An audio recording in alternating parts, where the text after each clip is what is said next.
नमस्कार प्यारे बच्चों। आज हम 10th के पांचवा चैप्टर जो कि समांतर श्रेणी है, जिसे इंग्लिश में हम अर्थमेटिक प्रोग्रेशंस कहते हैं, इसको शॉर्ट में हम एपी बोलेंगे। इस चैप्टर में ए stands for arithmetic and P stands for progressions. तो ये समांतर श्रेणी क्या है, इसमें यहाँ पर पहले से ही मैंने इसकी परिभाषा लिखी हुई है कि समानांतर श्रेणी क्या होती है। आइए परिभाषा के माध्यम से इसको समझने की कोशिश करते हैं, सब वर्ड टू वर्ड सब देखते हुए, फिर उसको मैं उदाहरण लेते हुए इसको एक्सप्लेन करूंगा। चलिए, एक समांतर श्रेणी संख्याओं की एक ऐसी सूची है जिसमें प्रत्येक पद पहले पद को छोड़कर यानी उसके अतिरिक्त कैसे प्राप्त होता है, अपने पद में एक निश्चित संख्या जोड़ने पर प्राप्त होता है। और यह निश्चित संख्या जो इस परिभाषा में निश्चित संख्या का प्रयोग हुआ है वो क्या कहलाता है, उस एपी का सारवंतर कहलाता है।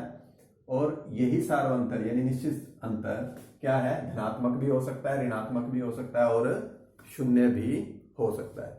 चलिए आइए, मैंने पहले से ही यहाँ पर एक 3 संख्याओं की सूची लिखी हुई है, इसके माध्यम से जानने की कोशिश करते हैं कि ये जो सूची है संख्याओं की, ये समांतर श्रेणी किस प्रकार से है। अगर है तो इसमें जो निश्चित संख्या जोड़ते हैं हम, जिसे हम सारवंतर कह रहे हैं, वो किस प्रकार धनात्मक, ऋणात्मक व शून्य हो सकता है। चलिए देखिए, पहली जो हमारी संख्या की सूची है वो है 1 3 5 7। इसमें 2 चीज आप देख रहे हैं परिभाषा में भी, एक पहला पद और दूसरा निश्चित संख्या जिसे हम सारवंतर कहते हैं। ये बड़े इंपॉर्टेंट है, पूरे चैप्टर में इन्हीं का ही रोल रहेगा, प्रथम पद और सारवंतर का।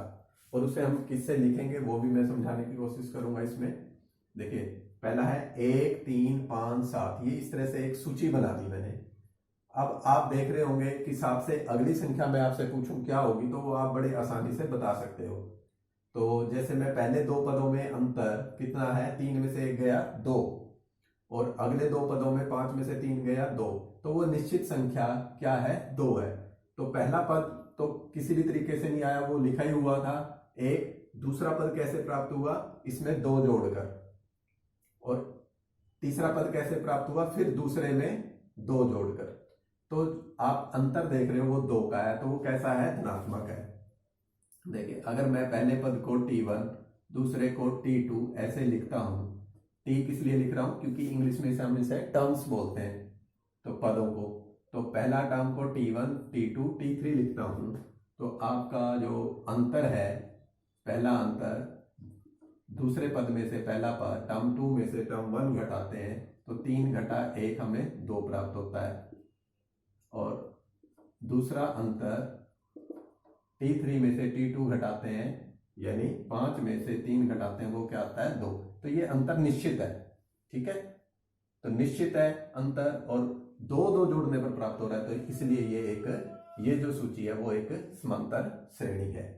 और अंतर भी आप देख रहे हैं कैसा है, धनात्मक है। तो ये चीज भी क्लियर हो गई आपको, जो उसने कहा था कि ये निश्चित अंतर धनात्मक भी हो सकता है। तो अब इसी प्रकार हम देखते हैं ऋणात्मक कैसे हो सकता है। मैंने अगला उदाहरण श्रेणी का 10 7 4 1 लिया है। इसका पहला पद 10 है, तो इस केस में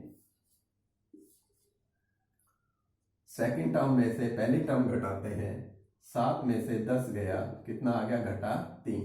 तीसरे पद में से दूसरा पद घटाते हैं, जो कि 4 घटा 7 है, वो भी कितना आ गया, घटा 3। अब आप अंतर देख रहे हैं, निश्चित है, तो ये समानांतर श्रेणी तो है, परंतु ये जो निश्चित संख्या थी वो क्या है, ऋणात्मक है, घटा की है, माइनस की है। इसी प्रकार से अगला उदाहरण जो मैंने लिया है तीसरा, वो 3 3 3 3। इसका पहला पद 3 है, इसमें क्या निश्चित संख्या मैं जोड़ रहा हूं, 0 शून्य। तो 3 में शून्य जोड़ा, अगला पद प्राप्त हुआ 3 ही होगा वो, फिर 3। तो इसमें जो अंतर आया, सेकंड टर्म में से पहली टर्म घटाकर 3 में से 3 घटाया 0, तीसरे पद में से दूसरा पद घटाया, वो भी 3 था, तीसरा पद भी दूसरा भी 3 था, 3 में से 3 घटाया 0। तो आप अंतर देख रहे हैं, निश्चित है, तो इसलिए ये एक समांतर श्रेणी तो है। साथ ही इसका जो अंतर है वो 0 भी है। तो जो परिभाषा में जो जो टर्म्स यूज हुई, धनात्मक, ऋणात्मक, शून्य, वो किस प्रकार से है, निश्चित अंतर क्या है, वो यहाँ मैंने संख्याओं की सूची के माध्यम से आपको क्लियर किया। अब आप एक चीज और देख रहे होंगे कि भिन्न भिन्न श्रेणी में, सूचियों में, संख्याओं की सूचियों में आपका प्रथम पद भी भिन्न भिन्न है और अंतर भी भिन्न भिन्न है। तो हम ये जो समानांतर श्रेणी है, इसका एक व्यापक रूप प्राप्त करने की कोशिश करेंगे। वो व्यापक रूप प्राप्त करेंगे एपी का। वो क्या होगा, देखिए मैंने आपको पहले भी बताया था कि किसी भी समांतर श्रेणी में जो परिभाषा है उसमें प्रथम पद और निश्चित संख्या, जिसे हम सार्वंतर कह रहे हैं, इसका बड़ा महत्व है। इसी पर पूरा चैप्टर बेस्ड है। तो इसी में हम व्यापक रूप लिखेंगे। तो देखिए आप पहला पद को अगर मैं अब हमेशा किससे लिखूंगा, इस चैप्टर में ए से लिखूंगा। और जो सार्वंतर है, क्योंकि इंग्लिश में इसको कॉमन डिफरेंस बोलते हैं और डिफरेंस का डी लेंगे, तो इस सार्वंतर को हम इंग्लिश के अल्फाबेट स्मॉल लेटर डी से लिखेंगे। तो सार्वंतर डी से लिखेंगे। तो इनका प्रयोग करते हुए हम इसका व्यापक रूप प्राप्त करेंगे, बिल्कुल परिभाषा के रूप में। देखिए उसने कहा था कैसे प्राप्त होता है, पहले पद को छोड़कर। तो पहला पद तो ए लिख लिया, अगला पद कैसे प्राप्त हुआ हमें, कहता है निश्चित संख्या जोड़ने पर, जिसे हम सार्वंतर कह रहे हैं, तो वो डी है। तो मैं क्या करूंगा, ए में निश्चित संख्या जोड़ दी, अगला पद प्राप्त हो गया मुझे। अब इससे अगला पद प्राप्त करना है तो इसमें फिर डी जोड़ दूंगा, ए प्लस डी में डी जोड़ दिया, जो कि डी प्लस डी क्या हो जाएगा, 2d। तो इसको मैं फिर ऐसे 2d लिख दूंगा। इससे अगला पद, इसमें डी जोड़ने पर 2d पहले से ही है, एक डी और जोड़ दिया तो 3d हो गए। तो a प्लस 3d। फिर इससे अगला पद कैसे प्राप्त होगा, वही निश्चित संख्या जोड़ने पर, जिसे हम सार्वंतर कह रहे हैं अब d। तो ये a प्लस 3d में एक डी और जोड़ दूंगा तो कितने हो जाएगा, 4d हो जाएगा। तो इस प्रकार जो ये हमें एक क्रम प्राप्त हुआ, इसे हम क्या कहेंगे, एपी का व्यापक रूप कहेंगे। क्योंकि देखिए आप इसमें जो मैंने श्रेणियां ली थी, संख्याओं की सूची ली थी, उसमें प्रथम पद सब में अलग था, अंतर भी अलग था।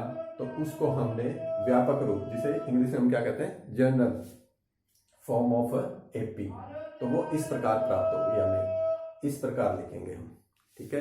तो अगले लेक्चर में जो एक्सरसाइज के क्वेश्चन लेंगे, उसमें हम क्या जानने की कोशिश करेंगे कि कोई भी हमारे दैनिक जीवन में भिन्न भिन्न सिचुएशंस होती हैं, उसको किस प्रकार जो एक क्रम प्राप्त होगा संख्याओं का, वो एपी होगा या नहीं होगा।